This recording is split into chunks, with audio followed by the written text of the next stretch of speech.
Bismillahirrahmanirrahim. Assalamu alaikum students of class 6. How are you? I hope that you are all fine.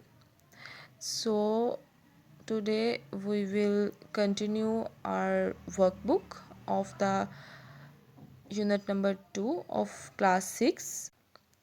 Okay students, आप जानते हैं कि हम लोगों ने जो है अपनी रीडिंग कंप्लीट की है प्रीवियस लेसन में the ransom of red chief. तो आज जो है हम वो इसके वर्कबुक को जो है वो देखेंगे और इसकी वर्कबुक का काम करेंगे।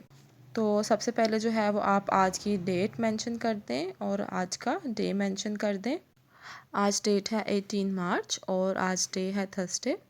तो हमारे पास सबसे पहली एक्टिविटी है use this word and phrases in sentences of your on discuss number. अच्छा, ये सेंटेंसेस है। सेंटेंसेस क्योंकि आपको पता है कि आपको नोटबुक पर करवाए जाते हैं, तो इसमें से जो है वो 5 सेंटेंसेस आपको नोटबुक पर करवा दिए जाएंगे। नेक्स्ट एक्टिविटी है look at the sentences from the passage and change them into correct English. अच्छा, इसमें से जो है वो ये 4 सेंटेंसेस दिए हुए हैं हमारे टेक्स्ट में से। इसमें हम लोगों ने जो है वो मिस्टेक्स को बिल्कुल ठीक करना है। मिस्टेक्स को हम लोगों ने इसमें करेक्ट करके लिखना है। फर्स्ट वन है bill and me had about 600 years dollar. तो इसमें बिल एंड आई आएगा, मी को आप काट दें। I was road like a horse, तो रोड नहीं आएगा, रिडन आएगा, RIDDEN ridden. And not awful Sam, तो एंड नॉट इट को काट के लिखेंगे it is not awful Sam. Number 4 है सैंड एंड नॉट एडिएबल, तो एंड नॉट को लिखेंगे इज़ नॉट। तो इसके बाद जो है वो नेक्स्ट आप लोगों का होम टास्क है। आपने जो है वो डिक्शनरी की हेल्प से इन वर्ड्स के जो है वो मीनिंग फाइंड करने हैं। एटलीस्ट 2 मीनिंग्स जो हैं वो आप लोगों ने हर वर्ड के लिखने हैं और ये आप लोगों ने अपने जो है वो वर्कबुक के ऊपर इसको करना है और ये काम आपका चेक भी लाजमी होगा।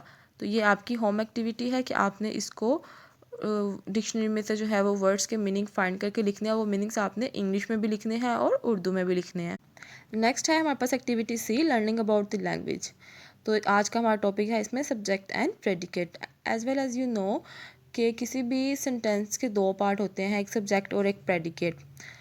तो इसमें कुछ पॉइंट्स जो हैं दिए हुए हम उसको पढ़ेंगे। We learn the sentences are complete thoughts put in the words. देखिए हम लोगों ने पढ़ा है कि सेंटेंस क्या होता है, किसी भी जो है वो थॉट को वर्ड्स में लिखना, यानी कि कुछ भी आपके दिमाग में चल रहा है तो आप उनको अल्फाज की शक्ल में लिख के जो सेंटेंस बनाओगे जिसकी एक कंप्लीट सेंस होती होगी तो उसको हम सेंटेंस कहते हैं।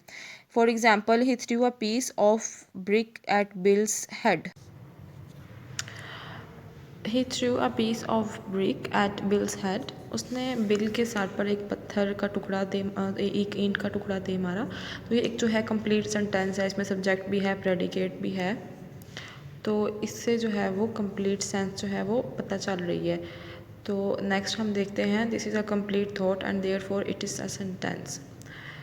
Now look at this he threw, उसने फेंका। तो ये जो है वो सेंटेंस नहीं है और इसने यहाँ पर इसकी कंप्लीट सेंस नहीं है। ही थ्रू, उसने फेंका, क्या फेंका, कहाँ फेंका, किस पर फेंका, हमें कुछ पता नहीं चल रहा। It's not a complete thought and therefore it is not a sentence. All sentences are made up of 2 parts of subject and predicate. मैंने जैसे पहले बताया आपको कि हर सेंटेंस के 2 हिस्से होते हैं, एक सब्जेक्ट और एक प्रेडिकेट।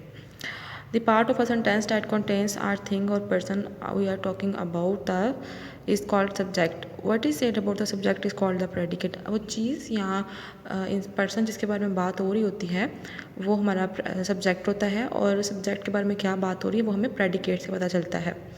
सब्जेक्ट है हमारे पास एग्जाम्पल्स में जॉनी और प्रेडिकेट है played with his toys. Johnny played with his toys, ये पूरा सेंटेंस है। हमें पता चल रहा है कि जॉनी ने जो है वो क्या किया या जॉनी क्या कर रहा था। The man arrived at a little cave. Bill's leg was cut and bruised. The subject of a sentence does not always come before the predicate. किसी भी सेंटेंस में जो है वो ज़रूरी नहीं है कि सब्जेक्ट जो है वो हमेशा प्रेडिकेट के जो है वो पहले ही आए। समटाइम जो है वो सेंटेंस प्रेडिकेट के जो है वो बाद में भी आ सकता है। हे सेज बिल, अब इसमें जो है वो सब्जेक्ट हमारा क्या था, बिल था। तो बिल जो है वो हमारे पास ही सेज बिल। तो बिल जो है वो हमारे पास प्रेडिकेट के बाद आया है। Sometimes the subject of the sentence is left out, sometime जो है वो सब्जेक्ट जो है वो सेंटेंस में मौजूद भी नहीं होता, लेकिन उसकी सेंस जो है वो कंप्लीट हमें समझ में आ रही होती है। जैसे कि नाउ गो, ज़ाहिर सी बात है, अब नाउ गो जिसको कहा जा रहा है वो उसी से मुखातिब किया जा रहा है। In the sentence the subject is understood so it is not written, इस क्योंकि सेंटेंस में सब्जेक्ट जो है वो अंडरस्टैंड है कि किसके बारे में बात हो रहा है, तो इसलिए वो नहीं लिखा गया। The subject is you, subject जो है वो आप हैं। To show the full subject and predicate we have to write you now go और यू गो नाउ। उसके बाद हमारा नेक्स्ट एक्सरसाइज है exercise number 1, write the following sentence in your exercise book putting box और bracket around the subject and line under the predicate. आपने जो है वो सब्जेक्ट के जो है वो उसके ब्रैकेट सब्जेक्ट्स में ब्रैकेट लगाने हैं और आपने प्रेडिकेट को अंडरलाइन करना है। द फर्स्ट वन एग्जांपल है the cat drank the milk. Cat के जो है वो हम लोगों ने अराउंड ब्रैकेट जो है वो लगा दिए हैं और मिल्क को जो है हमने अंडरलाइन किया है। बिल रोज स्लोली, रोज स्लोली जो है वो हमारा प्रेडिकेट है और बिल जो है हमारा सब्जेक्ट है। Next one be good Johnny, इसमें बी गुड जो है वो आपका प्रेडिकेट है और जॉनी सब्जेक्ट है। सब्जेक्ट को आप जो है वो सर्कल कर सकते हैं और बी गुड को जो है वो आप अंडरलाइन करेंगे। अब जैसे कि ऊपर हमने पढ़ा कि ज़रूरी नहीं है कि जो सब्जेक्ट है वो प्रेडिकेट से पहले आए, वो प्रेडिकेट के बाद में भी आ सकता है। तो इसमें अगर आप देखें कि जो सब्जेक्ट है वो प्रेडिकेट के बाद है। No I want you to go home, now I, ये जो है आपका आई जो है वो आपका है subject. Want you to go home, ये है आपका predicate. Nobody got any sleep because of the noise, nobody जो है ये आपका सब्जेक्ट है। Got any sleep because of the noise ये है predicate. Just do it, just do it ये है प्रेडिकेट। इसके अंदर सब्जेक्ट जो है वो हमें वाजिया हो रहा है कि वो किससे बात कर रहा है, ज़ाहिर है जो उसके सामने है वो उसी से बात करें ना, जस्ट डू इट। नेक्स्ट है add suitable subjects of the following so that they become complete sentence.